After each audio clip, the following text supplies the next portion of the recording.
हर महादेव। कैसे हैं दोस्तों आप लोग। मैं हूं आपकी astrologer Deepa Madane. Astro friend में आपका बहुत बहुत स्वागत है। दोस्तों आज हम चर्चा करेंगे सर्वपित्र अमावस्या पर किए जाने वाले कच्चे सूत के उपाय की। जी हाँ दोस्तों, किस तरह आप सर्वपित्र अमावस्या पे कच्चे सूत का उपाय करके पितरों की पूर्ण कृपा पा सकते हैं, पितरों को मोक्ष प्रदान कर सकते हैं, अपनी कुंडली से पितृदोष को शांत कर सकते हैं, कालसर्प दोष को शांत कर सकते हैं। अगर आपके बच्चे आपकी बात नहीं सुनते या बच्चों की नौकरियां नहीं लग रही या आप अपनी नौकरी में कोई प्रॉब्लम देख रहे हैं, आपके घर में काफ़ी ज़्यादा तबीयत खराब रहती है, आपकी खुद की रहती है या फैमिली में कोई ना कोई बीमार रहता है, आपके घर में दरिद्रता के बादल छाए हुए रहते हैं, आपके घर में पैसा आता तो है पर टिकता नहीं, आप मकान भूमि भवन की इच्छा रखते हैं, आपकी कोई अभिलाषा है, कोई मनोकामना है जिसको आप पूर्ण करना चाहते हैं, तो दोस्तों आप सर्वपित्र अमावस्या पे इस कच्चे सूत का उपाय करके आप पितरों से अपनी कृपा को पा सकते हैं। अपनी कृपा से मतलब उनसे आप कृपा पा सकते हैं और अपनी मनोकामना को पूर्ण कर सकते हैं। आपकी जो भी मनोकामना हो, आप जो भी इच्छा पूरी करना चाहते हैं, आपके जीवन में जो भी परेशानी चल रही हो, बस उस परेशानी को दिमाग में रख के आप एक कच्चे सूत का उपाय कर लीजिए और देखिए आपके पितरों को मोक्ष भी प्रदान होता है। आपके पितर जाते जाते आपको खूब आशीर्वाद देकर जाएंगे। आपकी मनोकामना पूर्ण करने का आशीर्वाद, जो आप उनसे मनोकामना मांगेंगे वही मनोकामना वो आपको पूर्ण करने का आशीर्वाद देकर जाएंगे। अगर आपकी कोई विशेष मनोकामना है या आपके पैसे के हालात ठीक नहीं है तो आपको एक कच्चे सूत का प्रयोग जरूर करना चाहिए और इस उपाय को जरूर करना चाहिए। अगर आप व्यापार, व्यवसाय, बच्चे, कालसर्प दोष, पितृदोष या किसी भी प्रकार का दोष, पितृ संबंधी ऋण है आपकी कुंडली में, तो आपको इस कच्चे सूत का उपाय जरूर करना चाहिए। क्या है कच्चे सूत का उपाय ये मैं आपको बताऊंगी, लेकिन उससे पहले मेरा निवेदन है कि अगर आपने अभी तक मेरे चैनल को लाइक नहीं करा है, सब्सक्राइब नहीं करा है, तो आप पहले उसे लाइक कर लीजिए, सब्सक्राइब कर लीजिए और उसमें जो बेल आइकन का बटन है उसे ज़रूर प्रेस करिए ताकि मेरी वीडियो की हर नई जानकारी आप तक सबसे पहले पहुंच सके। चलिए दोस्तों, मैं अपनी चर्चा को आगे बढ़ाती हूँ।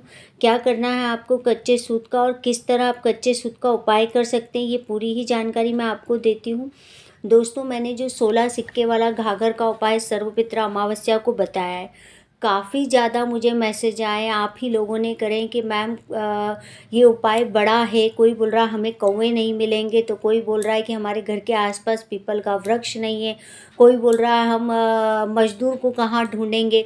तो देखो दोस्तों, उपाय अगर आप सटीक करना चाहते तो मैंने उपाय बता दिया है। आपको थोड़ी सी मेहनत तो करनी पड़ेगी, आपको थोड़ी सी मेहनत तो करनी पड़ेगी। मजदूर कौवा ढूंढने के लिए ऐसा हो नहीं सकते कि आप जिस एरिया में रहते हो वहाँ कौवे ना हो, लेकिन आपके उस शहर में कहीं ना कहीं तो कौवे होंगे।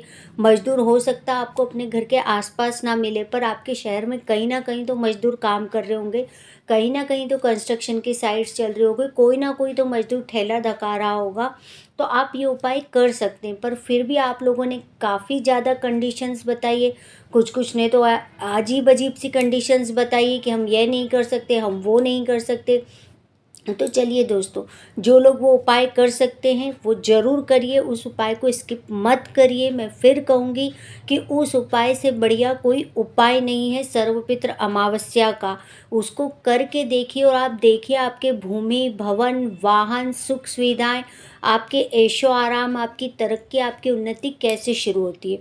लेकिन जो लोग उस उपाय को नहीं कर सकते हैं, जो लोग ऑफिसों में बिजी रहते हैं, बैचलर्स हैं, या जिन लोगों ने मुझसे कहा है कि मैम इन उपायों को हम नौकरी पर रहते हुए नहीं कर सकते, वर्किंग वुमेन्स भी हैं, तो दोस्तों आप फिर इस उपाय को कर लीजिए कच्चे सूत वाले को। आपको क्या करना है दोस्तों, आपको मार्केट से एक कच्चा सूत लेकर आना है, 5 गुलाब के फूल लाना है, 5 सफ़ेद बर्फ़ी के पीस लाना है और 5 गुलाब की अगरबत्ती लाना है और एक 10 रुपये की दूध की थैली आपको लेकर आना है। काले तिल चाहिए। मैं एक बार सामग्री फिर से बोल देती हूँ। आपको सर्वपित्र अमावस्या यानी कि 25 तारीख के दिन आप पहले से ये सामग्री सुबह ले आए। कच्चे दूध की एक थैली ले आए, हमें ज़्यादा दूध नहीं चाहिए, थोड़ा सा कच्चा दूध चाहिए। आप घर में भी आपके दूध वाला आता है तो आप उसमें से दूध निकाल लीजिए। कुल मिला के हमें कच्चा दूध चाहिए। इसके साथ हमें काले तिल चाहिए, 5 गुलाब के फूल चाहिए, 5 सफ़ेद बर्फ़ी चाहिए, 5 गुलाब की अगरबत्ती चाहिए और कच्चा सूत चाहिए। अब इस उपाय को आपको कैसे करना है, साथ में ही आपको सरसों के तेल का एक दिया भर के लंबी बाती का ये भी लगेगा। अब आपको क्या करना है दोस्तों, सर्वपित्र अमावस्या वाले दिन लगभग आप इस उपाय को सुबह 7 बजे से लेके 1 बजे तक के बीच में कभी भी कर लीजिए। इस उपाय की फाउंडेशन है, जो लोग वर्किंग वुमेन्स भी हैं मैं उनसे यही कहूँगी कि इस उपाय के लिए टाइमिंग यही रहेगा। इवनिंग का कोई टाइम नहीं है, 12:30 1 तक आप इस उपाय को फिनिश कर दीजिए। इस उपाय को एक के बाद आप नहीं कर सकते। अगर आप वर्किंग वुमेन हैं, जेंट्स हैं, बैचलर हैं, आप जैसे भी हैं, इसके लिए समय की बाउंडेशन यही रहेगी कि आपको सुबह 7 बजे से लेके आप 12-1 बजे तक इस उपाय को कर सकते हैं। तो आपको क्या करना है दोस्तों, एक थाली में कच्चा दूध रखिए, 1 लोटे में कच्चा दूध, आधा पानी, काले तिल, गुड़ या शक्कर मिला लीजिए, 5 गुलाब के फूल उस थाली में रख लीजिए, 5 अगरबत्ती उसमें रख लीजिए, 1 सरसों के तेल का दिया रख लीजिए और 5 सफ़ेद बर्फ़ी के पीस रख लीजिए। अब आपको इस सारी ही थाली सामग्री के लेके पीपल के वृक्ष के नीचे जाना है। आपको सबसे पहले वहाँ दीप प्रज्वलित करना है, सरसों के तेल का दिया जलाना है, उसकी जोत का मुंह दक्षिण की तरफ होना चाहिए। और आप भी इस उपाय को करते समय आपका चेहरा भी दक्षिण दिशा की तरफ होना चाहिए, मतलब आप जो दिया जलाएंगे उसकी जोत की जो प्रकाश है वो दक्षिण की तरफ जाना चाहिए। और आप भी जब इस उपाय को करेंगे तो आप भी ऐसे खड़े हुए कि आपका फेस दक्षिण की तरफ हो। आप दिया जला लीजिए। दिया जलाने के बाद आपने जो 1 लोटा जल, उसमें आपने काले तिल, शक्कर या गुड़ आप जो भी मिला के लेकर गए, उसमें कच्चा दूध आपने मिला रखा है, वो आप पीपल के वृक्ष में ओम सर्व पितृभ्यो नमः, ओम सर्व पितृभ्यो नमः, ओम सर्व पितृभ्यो नमः 3 बार बोलते हुए जल को चढ़ा दीजिए। उसके बाद आपको वहाँ पर क्या करना है दोस्तों, आपको 5 गुलाब के फूल रखना है। उन्हीं गुलाब के एक एक फूल के ऊपर आपको एक एक सफ़ेद बर्फ़ी का पीस रखना है। आप पहले 5 गुलाब के फूल पीपल के वृक्ष में चढ़ाएंगे, 5 एक एक सफ़ेद बर्फ़ी का पीस एक एक गुलाब के फूल पे रखेंगे। उसके बाद आप 5 गुलाब की ही अगरबत्ती जलाएंगे और आप अपने पितरों से निवेदन करेंगे। अगर आप भूमि भवन चाहते हैं, आप कोई वाहन चाहते हैं, आपकी नौकरी में समस्या, आपके बच्चों की समस्या है, आपके जीवन में जो भी समस्या है, आप जो भी इच्छा पूर्ति करना चाहते हो उसको बोलकर वो 5 गुलाब की अगरबत्ती जलाकर अपनी मनोकामना बोल के वहीं पीपल के वृक्ष में लगा दीजिए। उसके बाद इस कच्चे सूत को लीजिए और इससे 7 परिक्रमा आपको करनी है पीपल के वृक्ष को कच्चा सूत लपेटते हुए। और लपेटते समय आप मंत्र 2 में से एक कोई भी बोल सकते हैं, ओम सर्व पितृभ्यो नमः या फिर ओम नमो नारायण। आप इन दोनों मंत्र में से आप या तो ओम सर्व पितृभ्यो नमः बोलेंगे, ओम नमो नारायण बोलेंगे, या फिर आप श्रीमन नारायण नारायण बोलते हुए यानी कि बैकुंठ लोक का मंत्र बोलते हुए अपने पितरों को जाते जाते पितरों से अपनी इच्छा पूर्ति के लिए आप 7 परिक्रमा करेंगे। आप मंत्र आपको बोलते चलना है जब तक आपकी 7 परिक्रमा 7 बार आप कच्चा सूत नहीं लपेट लेते पीपल पे, जब तक आपको इन 2 मंत्रों में से कोई भी आप बोलिए, या तो ओम सर्व पितृभ्यो नमः, ओम सर्व पितृभ्यो नमः बोलते हुए घूमते जाइए और पीपल के वृक्ष पे उस कच्चे सूत को लपेटते जाइए, या फिर आप बोलिए ओम श्रीमन नारायण नारायण या ओम नमो भगवते वासुदेवाय नमः बोलते जाइए और पीपल के वृक्ष की 7 परिक्रमा कच्चे सूत को लपेटते हुए कर दीजिए। जैसी आपकी 7वीं परिक्रमा पूरी हो जाएगी तब आपको वो कच्चा सूत वहीं पर पीपल के वृक्ष में लगा देना है, उसको तोड़ना नहीं है, उसी में अटका दीजिए। अपने पितरों से निवेदन करिए कि पितर आप जाते जाते मैंने जो भी मनोकामना बोली है, मैंने जो भी अपनी परेशानियां बताई, आप उन सब से मुझे निकालिए और मेरी मनोकामना पूर्ण करिए। बस दोस्तों इतना ही छोटा सा मैजिक उपाय है। यहाँ पर मैं बता दूँ, हमने जितना भी उपाय करा था, आप इस पीपल के वृक्ष को कोशिश करिए कि ये कोई मंदिर परिसर में लगा हो, क्योंकि मैं इसलिए बोल रही हूँ कि जिस तरह हमने घाघर वाला उपाय करा था उसी तरह मैंने यहाँ पर भी कॉम्बिनेशन ही आपको बता रही हूँ। अगर आप मंदिर में पीपल के वृक्ष पे जाते हो तो आप गुरु के नज़दीक जाते हैं, अगर आप गुलाब के फूल रखते हो तो आप शुक्र की मदद लेते हैं, आप गुलाब के जब अगरबत्ती लगाते हैं और उसमें से जो धुआं निकलता है तो वो राहु की कंडीशन में, मतलब राहु को डिनोट करता है। जब आप सफ़ेद बर्फ़ी रखते तो वो शुक्र को डिनोट करती है। जब आप वहाँ पर सरसों के तेल का दिया जलाते तो वो शनि को डिनोट करता है। तो हम शुक्र शनि को मिला रहे हैं, हम बृहस्पति की मदद ले रहे हैं, हम राहु की नेगेटिविटी को दूर कर रहे हैं। तो हम कहीं ना कहीं उन्हीं ग्रहों का कॉम्बिनेशन लेकर आए, लेकिन ये पितृ हमें जाते जाते हमारी कुंडली से पितृदोष को भी शांत कर जाएंगे, हमारे जीवन में परेशानियों का भी अंत कर जाएंगे। बहुत छोटा सा उपाय, अगर आप इस उपाय को, अगर कोई महिला सर्वपितृ अमावस्या को नहीं कर पाती, मान लीजिए किसी परेशानी के कारण आप नहीं कर पाते, तो आप इस उपाय को एकादशी के दिन भी कर सकते हो और आप इस उपाय को अमावस भी, आप ऐसा 5 अमावस्या कर लीजिए। सर्वपितृ अमावस्या से लेके अगले महीने जो अमावस्या आएगी उस पर फिर करिए इस उपाय को। इसी तरह 5 अमावस्या आप करके देख लीजिए, आपकी जो भी मनोकामना होगी, आपकी जितनी भी जीवन में परेशानियां चल रही होगी, आपके पितृ आपके ऐसे रास्ते खुलना चालू करेंगे कि आपके अन्न धन लक्ष्मी के भंडार भरना शुरू हो जाएंगे, आपके बच्चों की तरक्की, आपकी उन्नति शुरू हो जाएगी, आपके जीवन से पितृदोष भी शांत होना शुरू हो जाएगा। बहुत छोटा सा उपाय है। आपने जो वहाँ पर पीपल के वृक्ष में जब आपने 5 पीपल के वृक्ष में जब आपने 5 गुलाब के फूल रखे, तो आपने बैकुंठ का रास्ता अपने पितरों को जाते जाते गुलाब के पुष्पों से सजाया है। जब आपने पीपल के वृक्ष में 5 गुलाब की अगरबत्ती लगाई, तो हमने राहु को धुआं बना के तो उड़ाया है, पर वही खुशबू हमने बैकुंठ जाते जाते हमारे पितरों के लिए रास्ता उनके बैकुंठ लोक का महका दिया है। क्योंकि जब पितृ धरती लोक से वापस पितृलोक को जाएंगे तो बैकुंठ ही उनका रास्ता है, और यही बैकुंठ का रास्ता अब आपने फूलों से सजा दिया है। आपने उनके लिए पूरे रास्ते में खुशबू का प्रबंध कर दिया, और जब आपने 5 बर्फ़ी के पीस रखे तो आपने उस पूरे रास्ते के लिए उनको खाने के लिए अन्न दिया है। तो आप सोचिए, जब वो पूरा रास्ता महकता हुआ, उनके चरणों के नीचे फूल, और जब आप वहाँ पर वो फूल बिछे हुए और खाने के लिए आपने पूरे रास्ते के लिए उनको बर्फ़ी दी, तो जब वो बैकुंठ के द्वार तक पहुँच जाते, तो जब वो पलटते हैं तो वो अपने बच्चों को खूब आशीष देते हैं, खूब आशीर्वाद देते हैं कि तुमने जिस तरह मेरा रास्ता फूलों से सजाया, जिस तरह तुमने मुझे आनंदित किया इस सुगंध से, जिस तरह तुमने मेरा पेट भरा, मैं तुम्हें आशीर्वाद देता हूँ उसी तरह तुम्हारे भी अन्न धन के भंडार भरे रहे, तुम्हारे जीवन में भी उत्साह की कमी ना हो।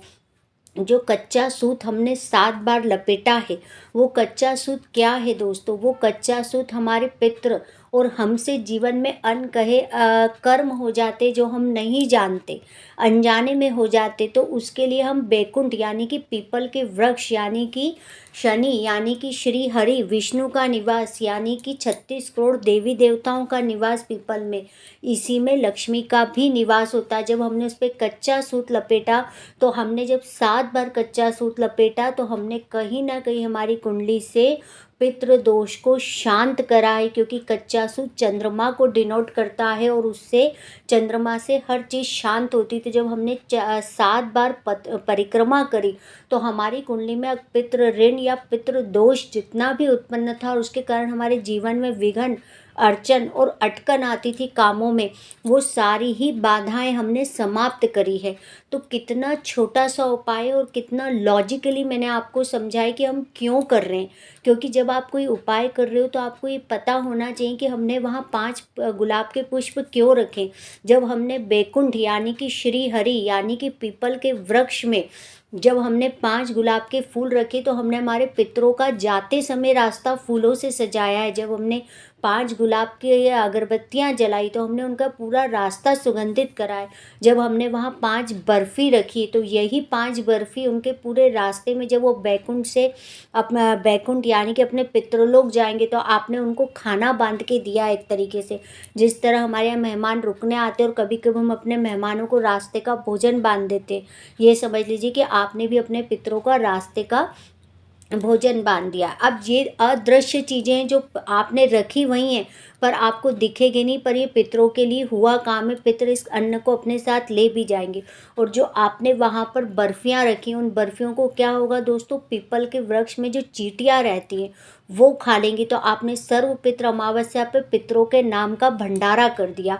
तो ये 5 बर्फियाँ जो आपको नहीं दिखेंगी, लेकिन वो अदृश्य रूप से पितर अपने साथ ले जाएंगे, और जो साक्ष्य रूप से आपको दिखेंगी वो चींटियाँ खाती हुई दिखेंगी। तो क्या होगा दोस्तों, आपने अदृश्य रूप से पितरों का भंडारा करा सर्वपित्र अमावस्या पे। आपने देवी देवताओं का भंडारा सुना होगा, पर पितरों का भंडारा इसी तरह होता है। तो आप सोचिए कि आपने कितने सारे ग्रहों की एनर्जी को पॉजिटिव फॉर्म में एक्टिव कर लिया, और आपने पितरों की कितनी अच्छी कृपा पाली। अब जो आपको जो उपाय मैंने 16 सिक्के वाला बताया था, जो लोग नहीं कर सकते वो इस उपाय को सर्वपित्र अमावस्या को जरूर करिए। इस उपाय को कम से कम 5 अमावस तक करिए। सर्वपित्र अमावस्या के दिन तो करिए ही करिए, पर कम से कम 5 अमावस तक जरूर करिए। आपकी जैसी भी मनोकामना हो, आपकी नौकरी नहीं लग रही हो, आपके घर में कैसी भी परेशानी चल रही हो, आप अपने पितरों से बोल आइए। आप देखें कि कितनी जल्दी आपका ये उपाय आपको रिजल्ट देगा। अब मैं उन लोगों के लिए उपाय बता देती हूँ कि जो लोग ऑफिस जाते हैं और जिनके पास ये करने के लिए भी समय नहीं है। आज मुझे जितने भी वर्किंग वुमेन्स और जितने भी लोगों ने मुझे मैसेज करे कि मैम हम जॉब पे जाते हैं, हमारे पास इतना समय नहीं है कि हम इस तरीके से उपाय कर पाएँ। कोई वर्किंग वुमन ने भी करा है, काफ़ी का बैचलर्स लोगों ने भी करा है, काफ़ी ज़्यादा लोगों ने मुझे। तो दोस्तों मैं उन लोगों को भी एक उपाय बता देती हूँ। आप लोगों को क्या करना है, आप लोगों को जो वर्किंग वुमेन्स है, या आप कहीं जॉब पे जाते हो और आपके पास इतना समय नहीं है, आप बैचलर्स हैं, तो आप अपनी मम्मी से बोलिए, या आप कैसे भी करके एक काम कर लीजिए। आपको मैं ये उपाय 2 तरीके से बताऊँगी। आप चाहे तो इस तरीके से कर लीजिएगा, आपको दोनों में से जो तरीका समझ में आए। आप थोड़ा सा आटा लीजिए, उसमें शहद मिलाइए, उसमें दही मिलाइए, उसमें खीर मिलाइए, या फिर आप उसमें घी मिला लीजिए। अगर आप खीर नहीं मिलाना चाहते तो आपको उस आटे के अंदर शहद मिलाना है, दही मिलाना है, सरसों का तेल मिलाना है। आप खीर या घी दोनों में से कोई एक चीज़ मिला सकते हैं। आप काले तिल मिला लीजिए उसमें, और आप उसमें थोड़ा सा हल्दी मिला लीजिए, या फिर आप केसर के दाने मिला लीजिए। आप इसको सबको मिक्स कर लीजिए, थोड़ा थोड़ा डाल लीजिए, और उसके बाद इसका आटा गूंद के एक रोटी बना लीजिए, या आप 5 रोटी बना लीजिए, या आप 1 रोटी बना लीजिए। आपके पास जितना टाइम हो, अगर आप 5 रोटी बना ले तो सोने पे सुहागा वाला काम हो जाएगा। इस आटे की आप छोटी छोटी 5 रोटी बना लीजिए। अब इस 5 रोटी के ऊपर आपको गुड़ रखना है। आपने जो आटा गूंदा है, मैं फिर से बता देती हूँ, आप सादा घर का गेहूं का आटा लीजिए। आप उसके अंदर थोड़ा सा सरसों का तेल डालिए, थोड़ा सा दही डालिए, थोड़ा सा शहद डालिए, उसके अंदर काले तिल डालिए, उसके अंदर हल्दी डालिए, या आप केसर डालिए।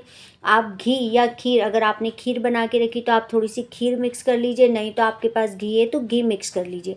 अब इस आटे को गूंद के इसकी 5 रोटियां बनाइए, और इसके ऊपर आप थोड़ा सा जो गुड़ आता है, गुड़ की डली रखिए। इस 5 रोटी को फोल्ड करिए और किसी भी गाय को सर्वपित्र अमावस्या के दिन खिला दीजिए। इतना चमत्कारिक उपाय है, इतना चमत्कारिक उपाय है कि जो आपके पितरों को पूर्ण रूप से तृप्त कर देगा। ये समझ लीजिए कि इस 5 रोटी में आपने कौवे का भी भाग ले लिया, आपने कुत्ते का भी भाग ले लिया, आपने मजदूर का भी भाग ले लिया, आपने भिखारी का भी भाग ले लिया, आपने मंदिर का भी भाग ले लिया। इसीलिए मैंने कहा कि आप 5 रोटी बनाइए इस आटे को गूंद कर, और उसके ऊपर गुड़ रखिए, और उस आटे को की जो रोटी आपने बनाई है, 5 रोटी के ऊपर एक गुड़ का डला रखे, आप किसी भी गाय को खिला दीजिए। मेरा यकीन मानिए दोस्तों कि ये उपाय सर्वपित्र अमावस्या के दिन अगर आप करते हैं तो ये भी आपको ज़बरदस्त बेनिफिट देता है, ज़बरदस्त आपको इसके असर दिखता है आपके जीवन में। आप ये चाहें तो इसको सर्वपित्र अमावस्या के दिन आप चाहें तो इसको सुबह से लेके शाम तक के बीच में कभी भी कर सकते हैं। इसमें कोई टाइम की बाउंडेशंस नहीं है।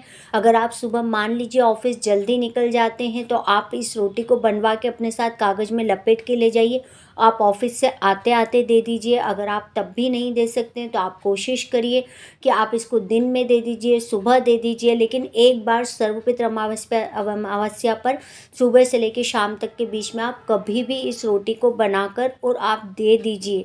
सिर्फ गुड़ का डला रखिए। मैं फिर से बोल देती हूँ, आप घर में जो गेहूं का आटा आता है वही लीजिए, उसमें थोड़ा सा शहद मिलाइए, उसमें थोड़ा सा दही मिलाइए, थोड़ा सा सरसों का तेल मिलाइए, काले तिल मिलाइए, उसमें हल्दी मिला लीजिए, नहीं तो केसर मिला लीजिए, घी या खीर आपके पास जो अवेलेबल है वो उसमें थोड़ा सा डालिए, सबको मिक्स करिए, आटा गूंदिए, उस आटे की 5 रोटियां बनाइए। उन 5 रोटी के ऊपर एक एक रोटी पे गुड़ नहीं रखना है, 5 रोटी इकट्ठी लेनी, उस पर गुड़ रखिए और इसको सर्वपित्र अमावस्या के दिन किसी भी गाय को खिला दीजिए। इसका वही पुण्य मिलेगा जो बम्मन को खिलाने से मिलता है। जो सर्वपित्र अमावस्या के दिन आप गरीबों को अन्न धन भोजन बांटेंगे, जो मिलेगा, आप सामान बांटेंगे, जो उसका फल मिलेगा, वही फल अगर आप ये 5 रोटी और वो जो मैंने बताई जिस तरीके का आटा बनाकर गुड़ रखकर आप गाय को खिलाते हैं, तो यकीन मानिए कि इसका वही फल मिलेगा जो आप बाकी दान पुण्य करके भी कमा सकते। तो दोस्तों, उपाय सभी के लिए होते हैं, सब लोग कर सकते हैं उपायों को, और पा लीजिए अपने पितरों की कृपा। इतना अच्छा उपाय मैंने एकादशी के कच्चे सूत का बताया है, कर लीजिए इसको अपने जीवन में। आप सर्वपित्र अमावस्या वाले दिन करिए, फिर आप अगली अमावस पे फिर करिए, और अगर आप 5 अमावस भी नहीं कर सकते तो कम से कम सर्वपित्र अमावस्या के दिन जरूर करिए। और देखिए, आप अपने पितरों का रास्ता फूलों से सजाइए, आपके पितर भी आपको पूरा वर्ष फूलों की तरह संभालेंगे। आपके अन्न धन लक्ष्मी के भंडार भरेंगे, आपके रक्षा कवच बन जाएंगे, आपके जीवन को संपन्नता देंगे, आपके जीवन को उन्नति और तरक्की की ऊंचाइयों पे ले जाएंगे। जिस तरह आपने उनको सर्वपित्र अमावस्या के दिन विदाई दी है, उनको रास्ते भर का भोजन दिया, उनका रास्ता सुगंधित किया है वापस पितृलोक तक का, आपने जो पुष्प बिछाए वही पुष्प वो आपके जीवन में कई गुना फल आप करके आपको लौटा देंगे। तो दोस्तों, पा लीजिए पितरों की कृपा। सर्वपित्र अमावस्या का ये उपाय बहुत अच्छा है, जरूर करिए अपने जीवन में। अगर आप घाघर वाला उपाय नहीं कर सकते तो आप ये बहुत छोटा सा उपाय इसको कर लीजिए, लेकिन इसके भी ज़बरदस्त आपको लाभ मिलेगा। जो मेरे क्लाइंट्स नहीं कर पाते घाघर वाला उपाय, मैं उनसे ये उपाय भी करवाती हूँ, और आज सभी अपनी अपनी लाइफ में काफ़ी तरक्की उन्नति गेन कर रहे हैं। तो दोस्तों, अगर आप नहीं कर सकते घाघर वाला उपाय तो कर लीजिए छोटा सा उपाय। आप ही की डिमांड पर मैंने बनाया। आज आप जितने लोगों ने मुझे काफ़ी ज़्यादा मैसेजेस किए हैं कि मैम प्लीज़ कोई छोटा उपाय बता दीजिए, तो आप इससे छोटा मैं और कोई उपाय नहीं बता सकती, क्योंकि कहीं ना कहीं थोड़ी बहुत मेहनत तो हमें भी पितरों के लिए कर लेनी चाहिए। तो उम्मीद करती हूँ कि आपको मेरी जानकारी अच्छी लगी होगी। अगर मेरी जानकारी अच्छी लगी तो अपने दोस्तों रिलेटिव के संग ज़रूर शेयर करिए। दोस्तों, कच्चा सूत है तो बहुत छोटा सा, लेकिन बहुत कमाल का है। किस तरह आपके पितरों आपके कवच बन जाएंगे, रक्षा कवच। कर लीजिए इस उपाय को, बहुत अच्छा उपाय है। उम्मीद करती हूँ दोस्तों आपको जानकारी अच्छी लगी होगी। अच्छी लगी तो दोस्तों रिलेटिव के संग ज़रूर शेयर करिए। धन्यवाद दोस्तों।